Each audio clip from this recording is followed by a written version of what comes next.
Hey guys, Palsteron here, and today let's talk about spell totems, which is currently one of the build archetypes that I'm thinking about league starting. Now, you might be surprised to hear that because the last time I played it was here in 3.20, leading up to 3.21. I was testing for 3.21. This one was ball lightning, but spell totems are just so adaptable to all the spell gem changes. So my thought right now is if I make a good template, I can basically just add whatever gem I want later. So this idea basically sprung up after looking at all of these gems and thinking, oh, there's probably gonna be like 100 more, whatever they said. And I kind of looked at different builds and which one I could incorporate into what, and I kind of realized that I would maybe have to re-roll. I was like, how can I try these gems? For example, if I find a cool gem in my first slab, I can't really use it most of the time. It's just very, very random. But when it comes to spell totems, totem nodes are incredibly, like, broad. They're just increased damage. They don't have any affiliation for any element. They could even be chaos or physical. How some of the best totem skills are channeling skills, which you would never self-cast yourself because they are so clunky, but put it on a totem and the AoE gets times 6 because you can have 6 totems out at a time, and the totems release the channels and the stages perfectly on every skill. It is just a very, very adaptable archetype. Yeah, first advantage, I could literally try any spell. They release a spell. Maybe they don't even show us all the gem changes. I don't know. That's going to be decided on Wednesday.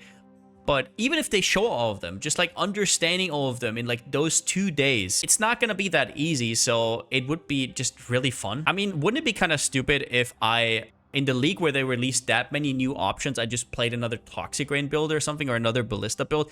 I'm not sure. I kind of want to go a little bit rogue. But let me explain a little why I like spell totems so damn much. The first one is it has a huge advantage over ballistas. If you remember ballistas, you cannot really place them anywhere on the outskirts of the screen. You have to place them right next to you, which is super annoying. With spell totems, you don't have that problem. You have a way higher placement range, which means you have kind of like the playstyle where you just move, place them, and most of the time when you're at the totem, everything around it is already cleared. So first up, there's less backtracking when it comes to loot. But not only that, it's also way safer to already have most of the pack die whenever you get to the totem because you can place it so far ahead. Number 3, spell totems make clunky channeling skills a lot more viable. If we talk about stuff like Stormburst, for example, Stormburst has a ton of damage, but Stormburst has the problem that it's channeling. This is from Captain Lance's video.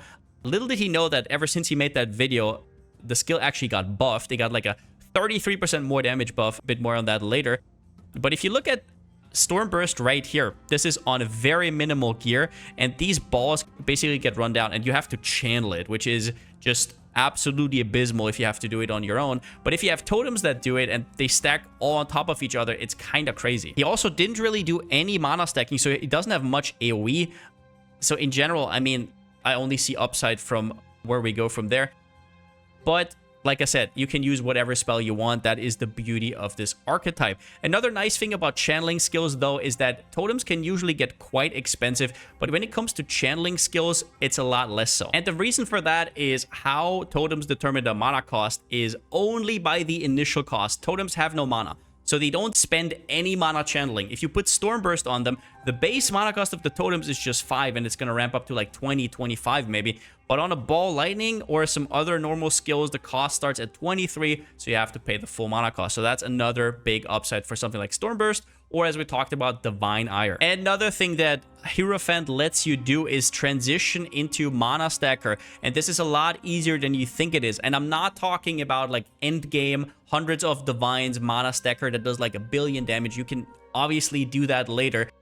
But Mana Stacking is even good if you just get to 5k mana to get the full usage of this 100% increased AoE, and you get also a lot of defensive bonuses. A lot of the times on the left side of the tree, you have this problem where you don't have access to spell suppression, you don't have access to evasion, so you can sometimes be stuck with EB pathing, which is kind of awkward, it's kind of far away. But on this build, you don't even have to go EB. You can straight up just stack mana because Hierophant has such good support. You don't have to. You can still go Conviction of Power plus get the 20% more damage from Arcane Blessing, but it is there as an option if you don't want to be squishy. And obviously, mana is not just for defenses. It's also for damage with Arcane Cloak. and obviously stuff like Sigil of Power. But if you use something like Ball Lightning, the AoE actually transitions to more damage. And even if you end up not liking this whole direction with mana stacking or totems, you can still respec into one of the strongest ascendancies when it comes to anything elemental. Inquisitor, right? You can go Guardian. It's like Templar is an incredible tool to have, especially when you don't really know what's going to be good in the meta. Talking about new gems, obviously, we know a lot of things that are going to be good. Also, Templar leveling, what can I say? This is one of the best starting areas in the game. You can start with Rolling Magma, Holy Flame Totem, later go Armor Brand if you really want to. But, I mean, you can just straight up, half up, go to Ancestral Bond. You probably want to pick up a little bit more damage along the way, and then at level 33, whenever you get your first lap, get +1 totem, also take Ancestral Bond, go to 3 totems, and then at level 38 you already get multiple totems, so you're at 5 totems at level 38. Now what do you want to level with? I'm not really sure, and you're not going to level with Stormburst. Maybe there's one of the new gems that you're going to have already, but we're going to test that all out on stream over the next few days, and I'm going to release a video about it. If I end up playing it, we'll see. It's a little bit chaotic right now. Another thing is Divine Ire and Stormburst both got buffed. And while people are talking about stuff like Divine Ire for Ignite, once again, those are channeling skills. They are very, very strong on totems. Now, if you want to know about the Divine Ire buffs, I already made a full video on that, so I'll link it down in the description if you're more interested. But when it comes to Stormburst, oh boy, this is something I missed at first, just how crazy it is. So if we look at Stormburst right here, it's a very innocent change. Before it has 10% AoE, which doesn't really do all that much on the skill. Especially if you're mana stacking, you already have so much increased. But then quality now provides 0.4 seconds to base duration. And oh boy, is that good for this skill. How much damage is that? How much extra damage? What kind of a buff is that? That's 33% more damage. And you might be skeptical and saying, oh, duration, so it's probably something at the end. You have to ramp up to it.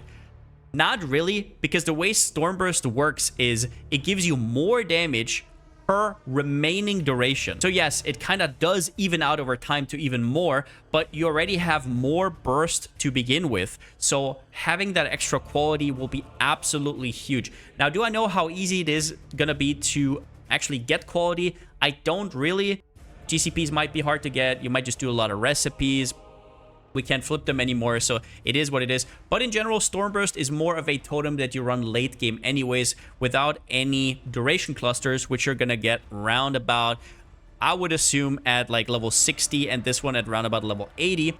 Without them, the skill just doesn't feel that great to clear with. So until then, you probably want to go with something else. Once again, we'll have to test it out. So yeah, I just wanted to put out this video real quickly. People know where I stand, because I haven't really talked about it much. Like I said, my league started that I wanted to play Lightning Strike.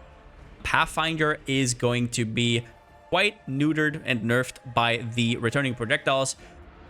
It could still be fine with the new tinctures and stuff. I know all damage can poison, yada yada yada, but I just don't know how we can get those, so it would be kind of a Hail Mary, and I don't want to bait people into anything that I can't test beforehand. And yeah, because people have been asking, I'm still thinking about Ball Lightning. This Ball Lightning looks amazing. The playstyle looks amazing. We'll just have to see about the gem numbers. So far, I can really only play with what I have. And once we got the full gem info, I'll definitely give you guys a little bit of an update on that. But with that being said, since I still don't have a slogan, see you next time.